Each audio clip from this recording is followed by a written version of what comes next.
लाडकी बहीण योजना या योजनेच्या संदर्भात एक महत्त्वाची अपडेट आलेली बघा. KYCच्या संदर्भात मुदतवाढ मिळालेली आहे आणि अशा प्रकारची स्पष्ट जी पोस्ट आहे तर ती मंत्री आदित्यताई तटकरे यांच्याकडनं देण्यात आलेली आहे. म्हणजे तुम्ही जर KYC केली नसेल, म्हणजे खास करून KYC दुरुस्तीवर का, जर दुरुस्ती केली नसेल तर त्यासाठीच यामध्ये जे आहे मुदतवाढ देण्यात आलेली आहे. आता मुदतवाढ नेमकी काय आहे, कशा संदर्भात आहे, अगदी सविस्तर आपण पाहूयात. परंतु या अपडेटमध्ये मला असं खास काय वाटलं नाही. त्याचं कारण सांगतो मी बघा.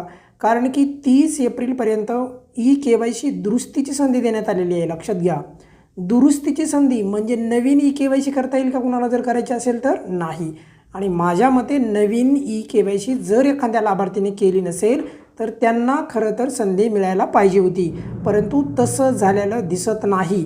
आणि त्यामुळे एकंदरीत असं स्पष्ट दिसतं याच्यामधून की यावेळेस 31 मार्चपर्यंतची जी KYCची मुदतवाढ होती तर तिला 1 महिना अजून संधी देण्यात आलेली आहे, म्हणजे 31 एप्रिलपर्यंत करण्यात आलेली आहे.